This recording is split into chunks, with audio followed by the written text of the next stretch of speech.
Hello, my name is Jessica Deboratiba. Today, to do my final project, Sociolinguistics. This presentation consists of two main topics, gender-exclusive speech and stereotypes. In addition, I will also analyze several sociolinguistic cases in two parts. Now, I would like to begin with the first topic, gender-exclusive speech. Gender exclusive speech is a language that includes one gender while including another. While usually happens when masculine words are treated as a standard from all people. For example, in sentence every employee must submit his report, the pronoun his refers to all employee including women.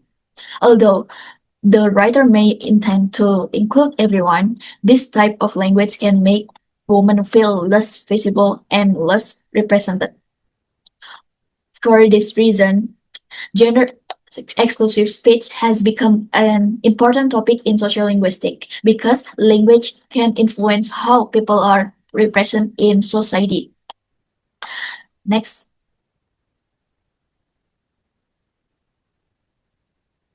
characteristic of gender exclusive speech. Now I would like to explain. The first characteristic is the use of masculinity pronouns as a generic form. For example, the word he and his are often used to refer to people in general. The second point, the characteristic is the use of male-oriented job titles. Example include chairman, policeman, and fireman. The third point characteristic is that makes women linguistically invisible. In other words, women become less visible because male terms are treated as a standard form. For the fourth point characteristic is that it reflects traditional gender roles. Certain occupation or social position are often associated with men. Finally, gender exclusive speech can create unequal representation between gender because one gender is presented more prominently than the other. And these characteristics show that language is closely connected to social attitudes and beliefs. Next, K concept. To understand this topic better, I would like to explain several K concepts. The first concept is linguistic sexism. Linguistic sexism refers to language that treat one gender differently from other. This can happen through word choices, pronunciation, and expression. The second concept is the male as norm principle. This is the idea the male form are considered the standard form in the language. Because of this, male terms are often used to represent everyone. The third concept is gender bias. The gender bias occurs when language shows a preference towards one gender over another. The fourth concept is language and power. Language can reflect social powers, relationship, and reveal which groups are considered more dominantly in society. The last concept is representation. Language can influence how individual and group are recognized and portrayed in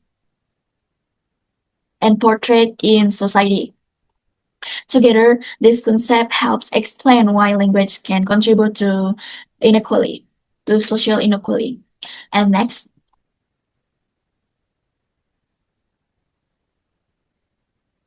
we have significance in sociolinguistics.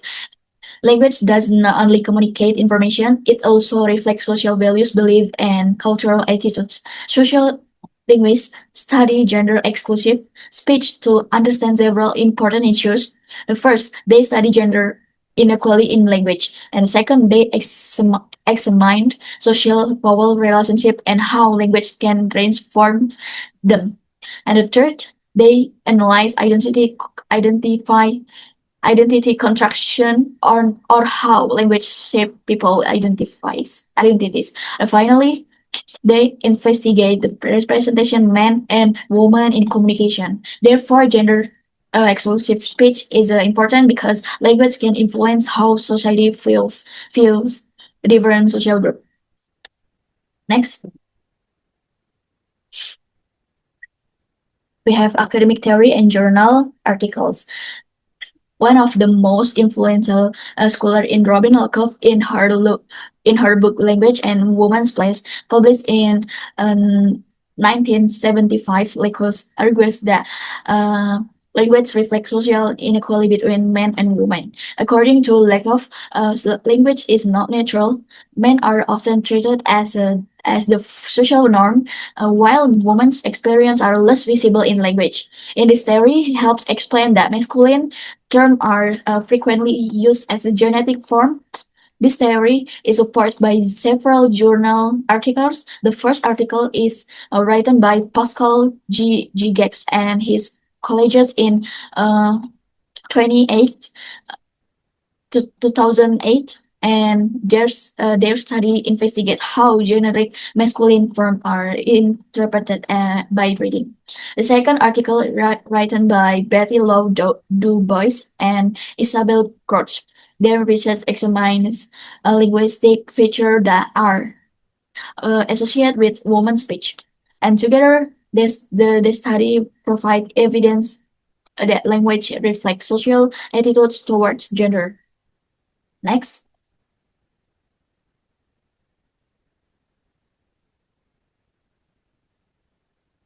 we have authentic example. Number one, come from the World Intellectual Property Organization, or WIPO. The original sentence used to use the word chairman. WAPO recommends replacing this term with a more inclusive alternative such as chairperson or simply chair. The social linguistic phenomenon here is the use of a male-oriented job title. From a linguistic perspective, the title chairman associates leadership position with men, and the social meaning is that leadership may appear more suitable for men than women. According to Lakoff, language can reinforce exciting social inequalities. Therefore, using gender-neutral terms can improve the visibility and representation of women in leadership roles. Research on inclusive language also support the use of more natural job titles. And next,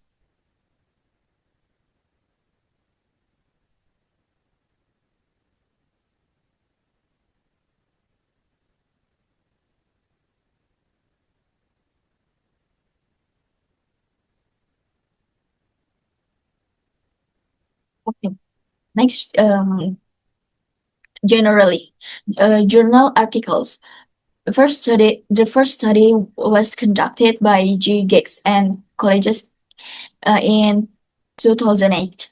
The researchers found the generic masculine form are often interpreted as a referring to men, even when both gender are intended. Readers usually imagine male individually. This finding supports the analysis of example one because the pronoun he tends to create male centered interpretation.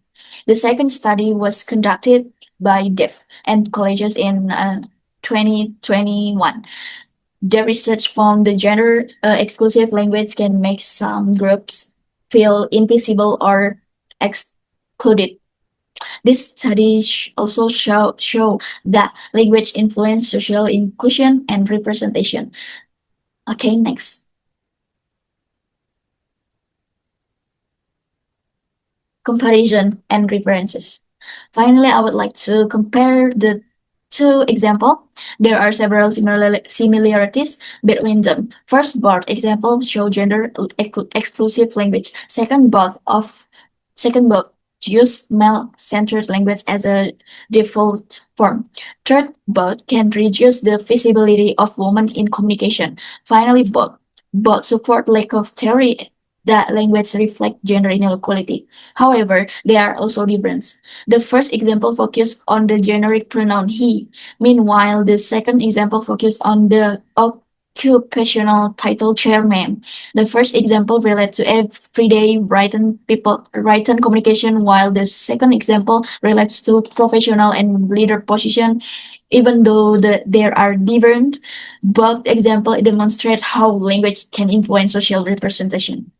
These analyses are supported by lack of book journal articles by GGEX and DEF and authentic source from APA and WIPO.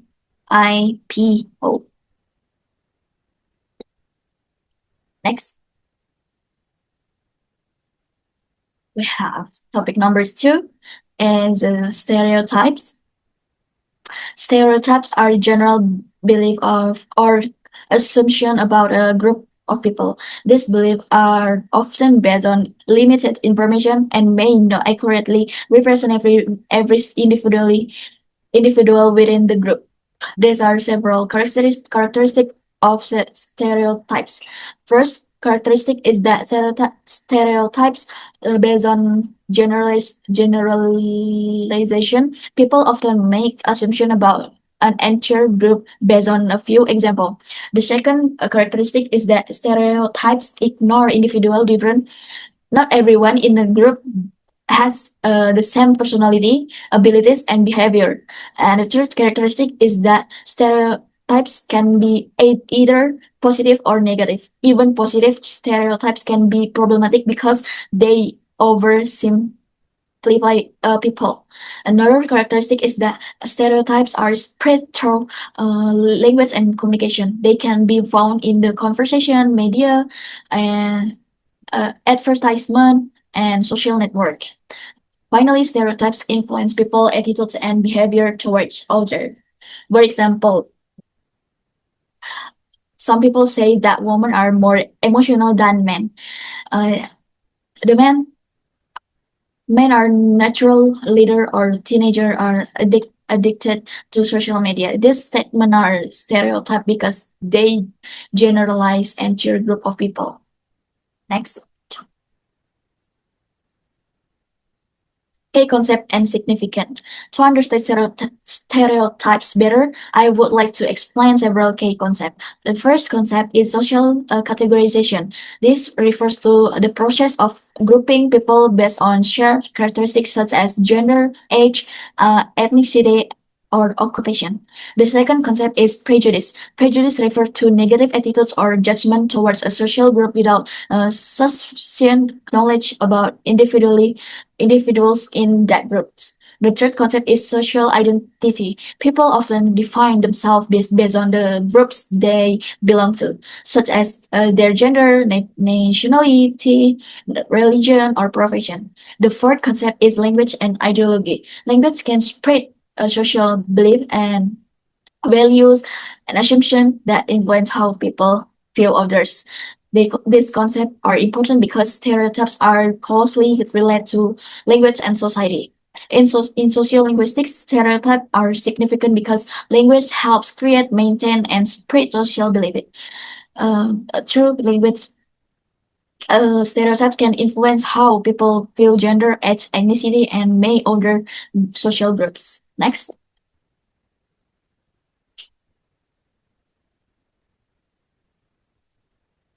Okay.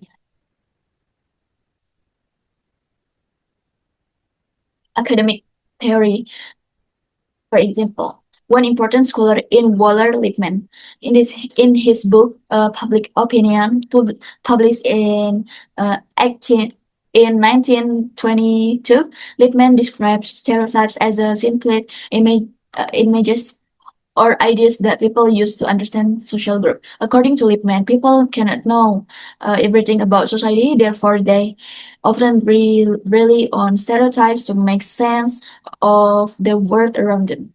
And however, this stereotype do not always reflect reality.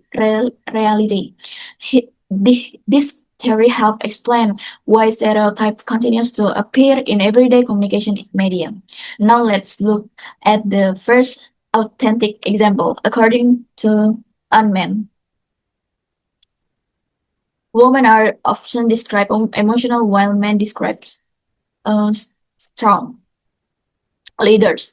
And this statement is gender stereotype because it assigns emotional qualities to women and leadership qualities to men. So the social meaning of this stereotype is that it refers for traditional gender roles. According to Lippmann theory, repeated stereotypes can shape public perception even when they do not accurately represent reality.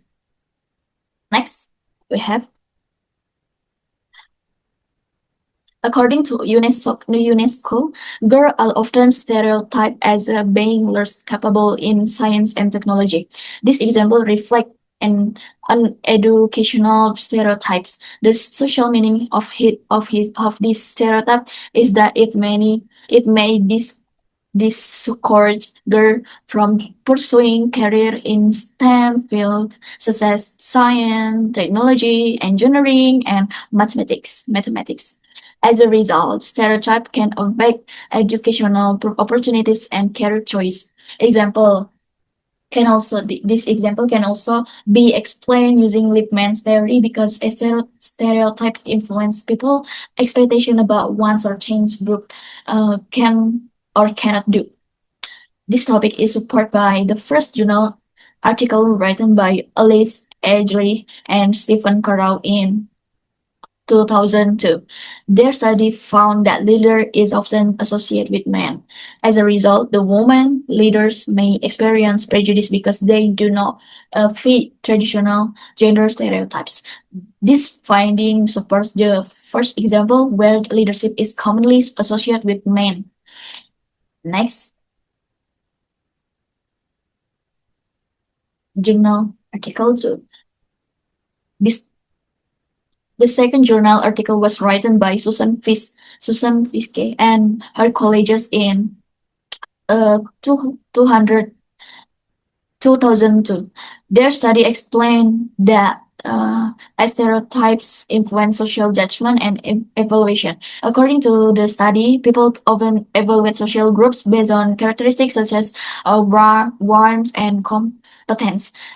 This research helps explain how such stereotypes affect social interaction and attitudes.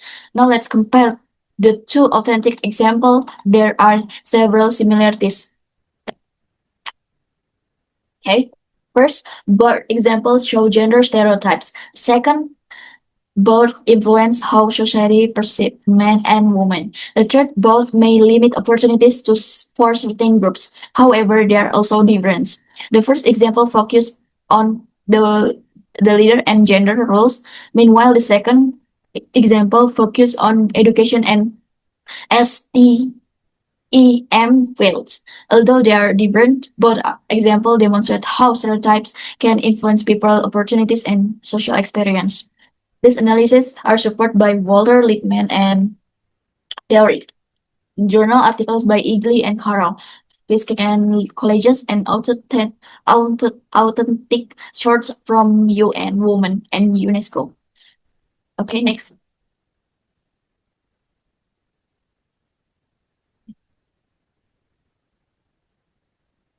This is a part 2 gender exclusive speech. The first case is about gender exclusive speech.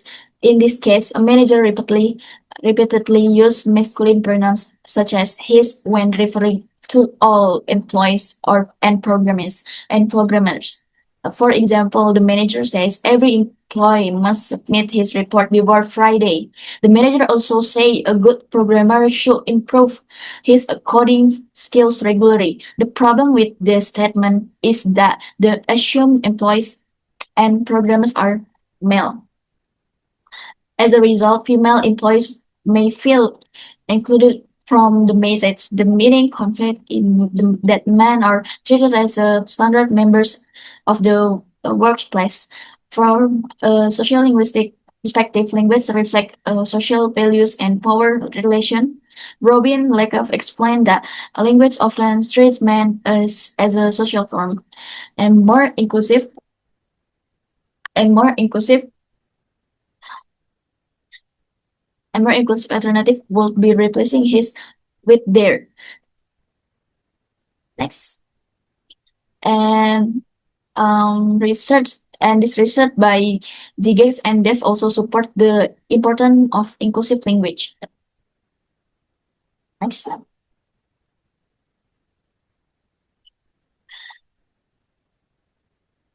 Okay. This linguistic density refers to the density amount informed to content in a sentence or text. In this case, lecture A say language is a system of communication. Meanwhile, lecture B say language function as a dynamic symbolic system facilitating and transmission and negotiation of meaning across diverse sociocultural contexts. Both statements discuss language, but layer B provides such more information. Therefore, lecture B use her linguistic density.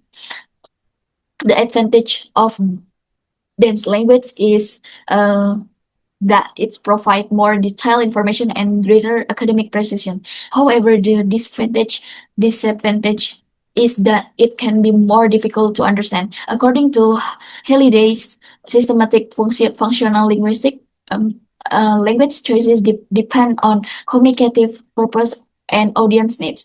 This example explain why dense language is often used by academic settings. Next, we have complexity. Linguistic complexity refers to the level of difficulty in a sentence based on its structure, vocabulary, and amount of information. In this case, version A say student must submit the form by Friday.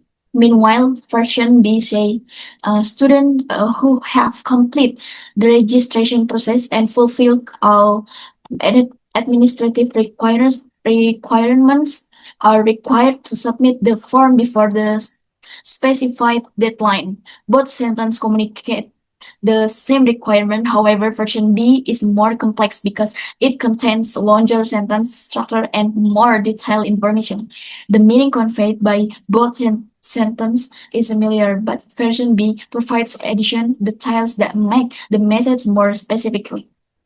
From a social linguistic perspective, complex language is often used in informal institution because it helps provide accurate and detailed information. There are several advantages to using complex language. First, it provides more precise information. Second, it sound more formal and professional. However, there are also disadvantages. Complex language can be harder to read and may confuse some readers.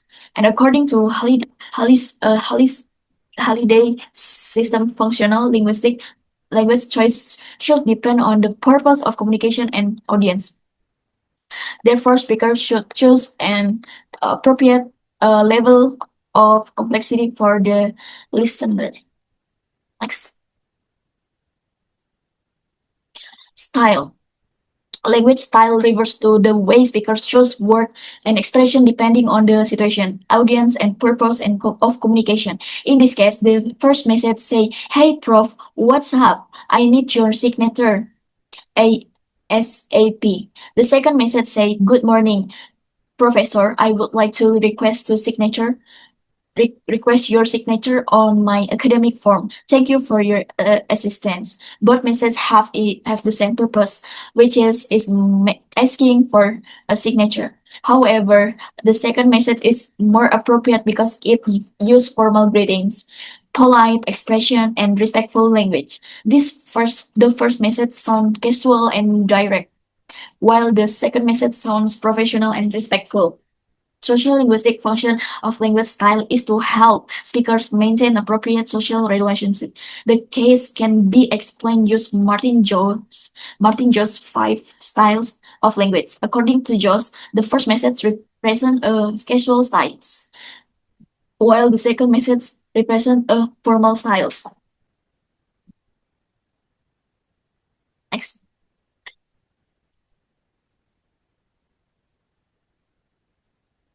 Context.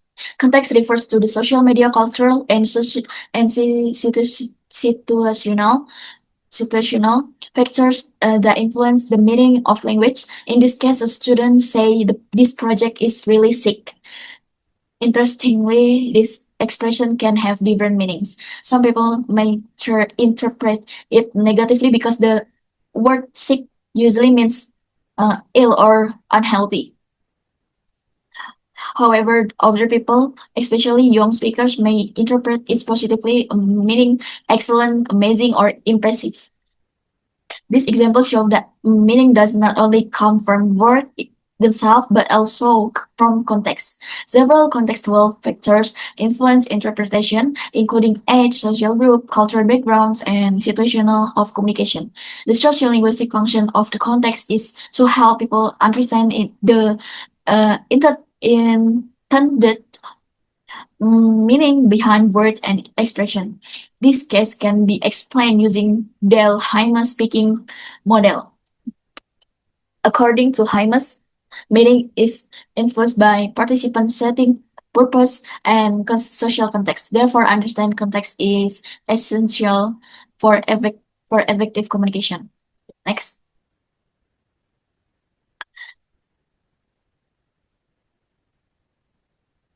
register. Register refers to the variety of language used in different situations. Used in different situations, profession or social settings. In this case, a doctor say the patient exhibit symptoms of hypertension and requires immediately pharmacological intervention. When speaking to the patient's family, a doctor says your family member has high blood pressure and needs medical soon. Although both statements have the same meaning, they use different language styles. The first statement uses a medical register because it contains technical and professional terms. The second statement uses an everyday register because it is easier for non-specialists to understand. The doctor changes language because medical professionals understand technical vocabulary, while family members usually need simpler explanation. And the social linguistic function of register is to make communication more effective and understand for different audience. This case is explained by Halliday register theory, which state that language changes according to the feel, tenor, and mode of communication. Okay, last topic is stereotypes. In this case, manager say women are naturally better at communication while men are naturally better at leadership. This statement assigns specific abilities to people based solely on gender. Solely and gender. The meaning conveyed in that communication is associated with women, with leadership, is associated with men. Although some people may believe in that statement, it's considered a stereotype because it generalizes individual based on group membership rather than personal abilities. From a social linguistic perspective, language can transform social belief and stereotypes. This type of statement can have several negative consequences. First, it may lead to unfair judgment. Second, it can contribute to workplace discrimination. Third, it may limit opportunities for individuals. Finally, it can reinforce gender inequality in society. Reduce stereotype people should avoid generalization, use inclusive language, and evaluate individual based on their abilities rather than their gender. This case can be explained using Walter, Walter Lippmann theory. According to Lippmann, stereotypes are simplified belief that people use to understand social groups, even though this belief do not always reflect reality. Research by Adley and Caro as well as Fiske and her colleagues also support the idea that stereotype influence social perception and opportunities. That's all for me. Thank you.